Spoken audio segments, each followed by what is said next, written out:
Yes, ẹ̀yin tèmi, thank you for joining me. Alẹ́ rẹ̀bẹ̀, alẹ́ rẹ̀bẹ̀. Ẹ̀yin mélòó lẹ ti wo fídíò mi? Ó ti ṣe díẹ̀ o. Tí mo sọ wípé ìyàwó rẹ̀ kò sún yín ní sàkání níbi tó wà. Kò yẹ kó fi nǹkan ọmọkùnrin ẹ̀ kalẹ̀ bẹ́ẹ̀ yẹn. Mi ò ní kó mọ tíbọ̀ yìí o. At least má gbé kalẹ̀ bẹ́ẹ̀ yẹn.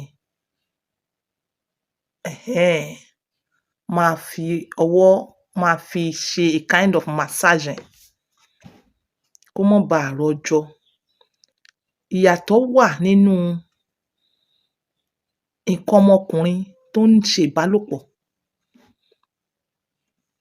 lòun àti ìyàwó ẹ̀ o. Because tó bá sọ wípé ọ̀rọ̀ tí mò ń sọ yìí wá lọ fi mọ́ dé obìnrin olóbìnrin, I'm telling you, nǹkan tó wà nínú ẹ̀fà ó ju èje lọ. Pardon me for that proverb. Níyàwó rẹ̀, ìyàtọ̀ ọkùnrin tó níyàwó tó ń ṣe ìbálòpọ̀ regularly, ìyàtọ̀ máa ń wà nínú nǹkan ọmọkùnrin wọn. Ìwọ mọ̀ bẹ́ẹ̀. Wà á rí pé ìyàtọ̀ tó wà níbẹ̀ ni pé nǹkan ọmọkùnrin tó ń ṣe ìbálòpọ̀ ó máa ń fresh. Kò dẹ̀ kí ń súnkì. Kò kí ń sákónú bíi ti lákíríbótó. Then èyí tó kì í ṣe ìbálòpọ̀ tẹ́ dẹ̀ fílẹ̀ bẹ́ẹ̀ yẹn. Ẹ̀yin ò rí pé ó máa wọ́ sínú. Skin ó dàbí skin àwọn àgbàlagbà gidi gan. Ẹ mọ̀ bí àwọn àgbàlagbà gidi gan ṣe máa ń rí. Àwọn àgbàlagbà gidi gan ká sọ wípé àwọn àgbàlagbà 100. Bí skin nǹkan ọmọkùnrin yẹn ó ṣe rí nìyẹn. Then apart from that, níbi calf ẹ̀, níbi ibi tó dàbí pé Ọlọ́run mọ̀ọ́mọ̀ tó Ọlọ́run weave, ibi orí ẹ̀ yẹn tó weave yẹn, ibi the main yẹn tá à ń sọ yẹn. A wá ṣe tìpìrì bí ẹni pé èélá so mọ́. A ṣe tìpìrì bí ẹni pé èélá so mọ́. Then orí rẹ̀ àti skin náà a wá rí tàtàtàtàtàtà ní gbogbo orí yẹn dúdú pupa.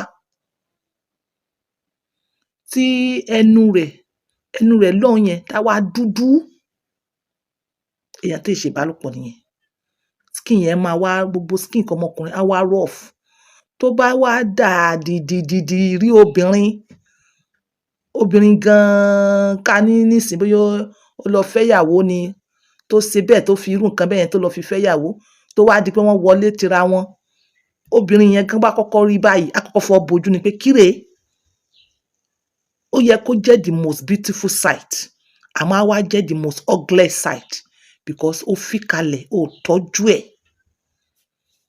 Ó rí ìyàwó bá sùn, you understand? Bákan náà ó wá fi kalẹ̀. Báwo la ṣe ń tọ́jú ojú tó fi ń freshen? Àbí wọ́n fi pé tó bá fojú rẹ̀ kalẹ̀ bẹ́ẹ̀ yẹn kò ní rọ́fìn? Nítorí pé wọ́n fi nǹkan ọmọkùnrin kalẹ̀ bẹ́ẹ̀ yẹn, ó máa rọ́fìn.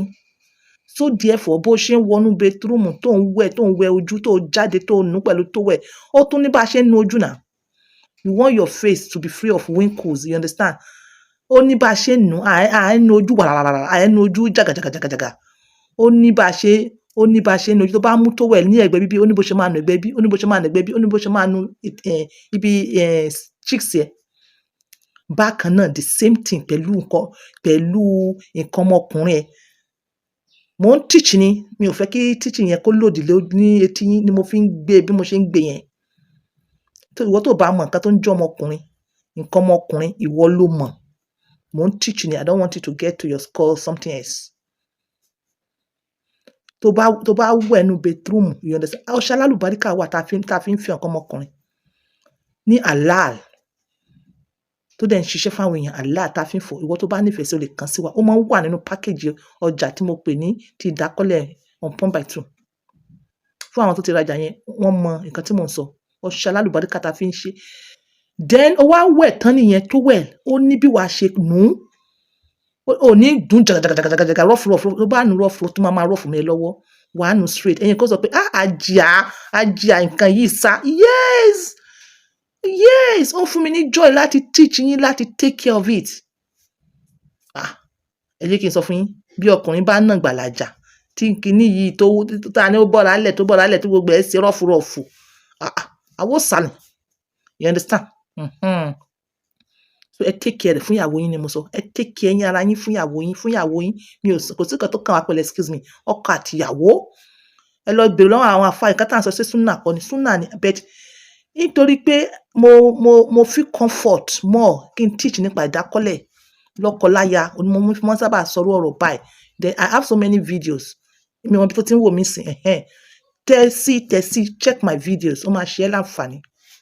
Do you understand? There's so many of you are suffering this tó yẹ pé ìtìjú kò jẹ́ kẹ́ lè sọ̀rọ̀ síta. I took it upon myself láti máa teach báyìí. Do you understand? So ó ní bí wàá ṣe tówẹ̀ náà. You understand? Tó bá wú ẹ̀ tán, wàá mú tówẹ̀ wàá gbé síbi abẹ́. Àwọn míì gan ní special towel.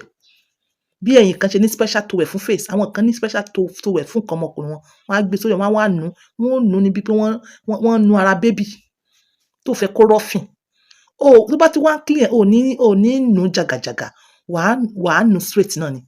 Torí tó bá nù tó ń nù wálẹ̀lẹ̀, ó máa tó máa rọ́fìn, ó máa súnkì. Yes, gbogbo ẹ̀yin, mò ń fi àkókò yìí náà sọ fẹ́yìn tẹ́ mọ́ sí master. Ẹ mọ̀ pé bẹ́ẹ̀ ṣe ń handle ẹ̀yin náà ló jẹ́ kó mọ́ súnkì lọ. Ẹ̀yin kan ti testify pé lóòótọ́ ni ọ̀rọ̀ tí mò ń sọ. Ẹ̀yin tẹ̀dẹ̀ tí ń ṣe master kú mọ́, ó máa jẹ́ kẹ́ tètè mọ́ dà. Bẹ́ẹ̀ bá róbìnrin gan, ẹ tètè mọ́ dà. Nítorí gbogbo brain yín ti set fún dáadáa náà ni. So ẹ need láti cope ẹ̀. Lẹ́yìn ìgbà yẹn tó bá wá ṣe yẹn tó ṣe bá mọ́ pa ojú wa, bí a ṣe ń fọwọ́ ra ojú wa, òun ló jẹ́ kó fi smoothing. You think say you have special thing there. Bẹ́ẹ̀ náà ni wàá ṣe wá ọ́yẹ̀ alálùbọ́ríkà. Mo ti sọ níwọ̀nba ọ́yẹ̀ tẹ́lẹ̀ lò. Mo ti fún yín ní recommendation ẹjọ́ yẹn. Bẹ́ẹ̀ fún ìwọ tó rí fídíò yẹn lọ wò. Bẹ́ẹ̀ fún ìwọ tó wá ń gbọ́ mi lẹ́yìn tó dẹ̀ mọ̀ pé á jẹ́ mi lè ṣe gbogbo wàhálà bọ́ mọ́ kí n ti rí gbogbo nǹkan tẹ́ sọ rosemary, almond, olive oil, orí àmọ̀ gbogbo ẹ̀yẹn. Bó ní kí n ti rí ẹ bá mi ṣe. Yes, fún ẹ̀yin tẹ́ bá nífẹ̀ẹ́ sí ṣẹ́ rí container tó wà níwájú yín. Size rẹ̀ báyìí ó la mọ́ send fún pẹ̀lú owó kíni. Ẹ lè sọ pé wọ́n ló jẹ́ àwọn kan, but àwọn tó ti lò tí wọ́n rí orí ọ̀fẹ́ wọ́n dúpẹ́. Nǹkan ọmọkùnrin ò ní wà ní ẹgbẹ́ pé ó kàn wá ugly kalẹ̀. Ìwọ gan orí nǹkan ọmọkùnrin gan ó sì ń pa action rẹ̀. Àná àwọn míì báyìí tí wọ́n ti lo product yìí, wọ́n ní ájì àwọn láì báwọn ṣe ń rìn ká àwọn ọmọkùnrin àwọn sìn, inú wọn sì ń dùn. Pé èmi mo ní kíní. Lórí ẹ̀ máa shine. Gbogbo ibi tó ti èyí tó ti ta kókó níbi ṣé cap ni, níbi cap round yẹn. Tó ti ta kókó mẹ́yìn kan lọ́wọ́, ibẹ̀ ń smooth ni. Wàá wá rí edges mi wá ṣe jàgàjàgàjàgà, edges tó dà. Take care of yourself. Take care of yourself for your ladies. Ẹ̀yin obìnrin náà kò yọ yín lẹ́lẹ̀ o. Mo ti sọ tipẹ́tipẹ́ pé èèyàn máa ń tọ́jú ara ẹ̀. I'm telling you, wàá rí àwọn ìyá 60 years. Tó ń bá bọ́ra fún ẹ báyìí, wàá mọ̀ wò pé àbí 25 ni wọ́n ni. Ṣé ẹ̀bùn ni àbí kí ni? Wọ́n tọ́jú ara wọn débẹ̀ ni. Èèyàn máa ń massage. Obìnrin náà máa ń massage ọyàn. In case ìwọ náà tún need nǹkan tó wà fi massage. No matter how old you are, ẹ contact mi. Wàá bọ́ra kalẹ̀ báyìí, ọmú rẹ ti set kò rọ́fìn. Ẹ rọra o. Ìwọ tó bá mọ̀ pé o fẹ́ sọ nonsense èyí tá a sọ yìí, you understand? I guided my mouth very well. Yes, that is what I teach. Mo fẹ́ kí obìnrin set fọ́kọ ẹ̀ ni. Mo dẹ̀ fẹ́ kí ọkọ náà setting fún ìyàwó ẹ máa ríra yín bí tuntun ni. So who tó wá desire full package wà.